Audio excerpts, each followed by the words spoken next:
What's going on, y'all? Welcome back to Going for Two. I am Kewan Humphreys. Wow. What a game one. What a game one between the Pacers and the Knicks. I'm still shell-shocked from it. I'm going to be 100% transparent with y'all. My little sister, my baby sister, graduated from high school today, so today was all about her. We went to the graduation. Graduation was about 6 o'clock. Ended around 8:30 we went to the restaurant. Went to the restaurant, of course. It's graduation, so there's going to be a long wait. So I'm watching the game on my phone at the restaurant. I watch majority of the first half. The food comes midway through the third quarter, so I cut my phone off, eat my food, and spend time with the fam. I checked the score midway through the meal. It was 108-92. I said, okay, this one's pretty much wrapped up. Brunson's having his way. Karl-Anthony Towns is having his way. Haliburton's scoring pretty well. This should be it. We leave the restaurant, I get to the house, and my phone goes off. It's one of my homeboys, one of my friends. He's saying, wow, he can't miss. I'm like, what? So I run to the ESPN app. It is 123-121. I'm thinking they came back. So I run to the living room, cut the game on, and I watch the ending of the game. I watched the OG Anunoby missed free throw. I watched the Tyrese Haliburton crazy shot and the choke symbol, and I watched overtime. Wow. You know what I'm saying? And it's crazy. I have a number for y'all. I have a stat for y'all. NBA teams are 4-1,661. 4-1,661 since the 1998 NBA playoffs when trailing by 7 or more points with under a minute. 3 of those wins have come by the Indiana Pacers in this playoff run. And they had one in each series. They had Game 5 against the Milwaukee Bucks, Game 2 against the Cleveland Cavaliers, and Game 1 tonight against the New York Knicks. Wow. Let's talk about it. Y'all. Shout out Aaron Nesmith. Aaron Nesmith turned into T-Mac. He could not miss a shot at all. I mean, they were down 14 points with 2.5 minutes to go. Jalen Brunson hit a 3 to put them up 119-105 with about 239-ish to go in the game. You would think that it's over. But it wasn't over. They just kept hitting shots. Aaron Nesmith kept hitting crazy shots. And it ultimately came down to Tyrese Haliburton. Top of the key, he puts a move on Mikal Bridges, loses the ball, gets it back, runs back to the three-point line, gets a shot up. It hits back rim. And went all the way up and went through the basket. He does the choke, points to Reggie Miller. But his foot is on the line. We're going to overtime. We go to overtime. The Knicks jump out to a 129-125 lead. After that, it's really pretty much all Indiana. You know, of course, there was going back and forth, but Indiana just kept scoring. They kept making plays. And then, the great play by Nembhard deflecting the pass, and it bounced off of Jalen Brunson's fingers. Obi Toppin gets a dunk off of a miscommunication on the defensive end by the Knicks. 3-point game. Knicks don't score. Pacers win game 1. Let's talk about it. I know I already said that, but I'm still heightened. Let's talk about it. For, I would say, 45 minutes, the Knicks were in full control. This looked like a game, okay, the Knicks might just be too much. I know it's only game 1, but Brunson had 40 points. Towns had 30 points. The offense of the Pacers was not hitting on the way that it was. The Knicks did a really good job of slowing down this Pacers offense until they just couldn't do it. Like I'm gonna give credit to the Pacers because they've done this so many times in the playoffs. But the Knicks, it seemed like they kind of just slow walked to the game. They tried to slow walk. They tried to just, okay, we're gonna just play the game out and they're gonna run out of time. You can't do that with the Pacers. You cannot do that with the Indiana Pacers because they're going to make you pay. And that's what they did again tonight. Tyrese Haliburton.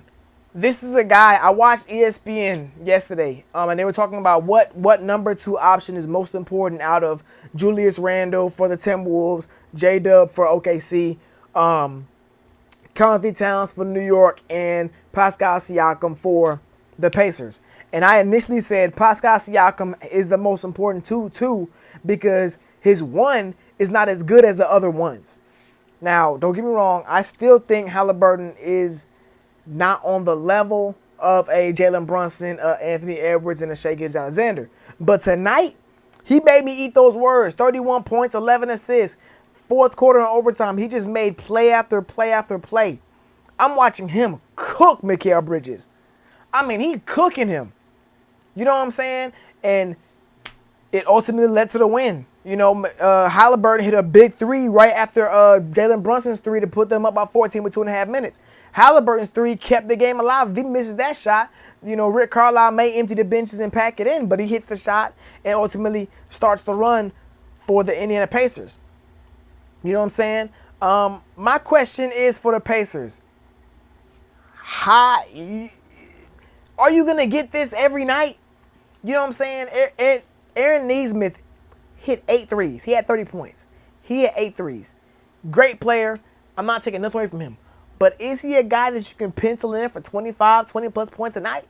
You know what I'm saying? I'm not fully sure. I look at the Knicks.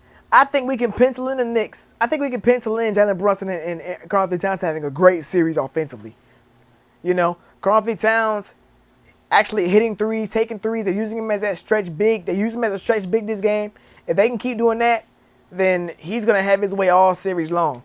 Jalen Brunson, I do believe in Aaron Nesmith and Andrew Nembhard. I think they did a great job of wearing him down over the course of the game.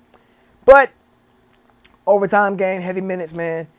You know, excuse me. He's going to be more fresh coming into the next game, and he really had his way the whole game. You know, 43 points, shot over 60% from the field, got to the free throw line at will.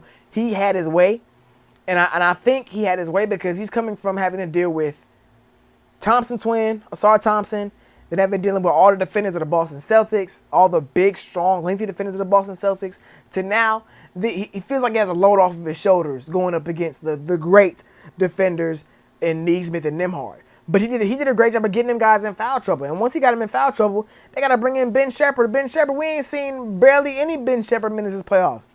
And they're bringing him in to defend Jalen Brunson. That ain't gonna work, you know. So I guess the big thing here, I don't want to overreact. You can't overreact to game one, especially a game one that ends in this dramatic fashion, because it's just a bizarre ending. You know what I'm saying? It's a very bizarre ending, you know. But on the same coin, at the same time, bro, this Pacers offense, I talked about it in the preview video for this series. This Pacers offense is tough. It's tough. You know what I'm saying? Like, they're never out of a game because they can just catch fire. You know, New York was a beneficiary last series of the Boston Celtics not being able to throw a rock in the ocean. Indiana gonna shoot better. Indiana not gonna have the bad shooting that the Boston Celtics had. That's not happening. We knew coming in, this was the hottest team coming into the playoffs, and they showed why tonight. They were not out. They were out of the game, and then you blink your eye, and they're right back in it. You know what I'm saying? So it's actually crazy. Actually crazy how, you know, this has happened. You know what I'm saying? Pacers up 1-0. Game 2, I want to see some adjustments. You know, there were some times when defensively the Knicks were just out of sort. You know, I want to say they took the lead because they were trading buckets in overtime. They took the lead, the Knicks took the lead, and then bringing the ball down, Haliburton caught Nembhard on an easy backdoor cut to take the lead right back. You know, the Knicks actually got the Pacers to miss a three. Haliburton missed a three at the top of the key, and the Obi Toppin gets a putback. You know what I'm saying? And that was another dunk to give the Pacers the lead in overtime. The Obi Toppin dunk that should have been an and one, that should have been the dagger. There, I guess really was the dagger, was off a simple inbound. You know, I want to say Toppin inbounded the ball to Nembhard. Nembhard just passed it right back. You know, it was a miscommunication between Mitchell Robinson and the other defender, leading to an open dunk for Obi Toppin. You know what I'm saying? So I think the Knicks defensively did their job, but you got to finish it, especially against this team that can get hot at any time. My goodness. Let's do this for 7 games. Let's get 7 games of this series. Shout out Reggie Miller on the call, man. Shout out Reggie Miller on the call. We know who he's pulling for, but I think him being there, Knicks Pacers in the ECF, Haliburton doing the choke symbol, it was just scenes all over the place. And I'm looking forward to game 2. I'm looking forward to seeing how that Knicks crowd come out game 2, because they may boo Haliburton out the gym. They may boo Haliburton out the gym, man. I know that crowd gonna be fired up. Pacers did their job, took home court. We're gonna see what happened in game 2. Like, comment, subscribe, share. Man, comment y'all reaction to game 1, man. Crazy. I don't feel like I done lost my voice. It's been a very long day. But until next time, I'm going for 2. We out of here. Yeah.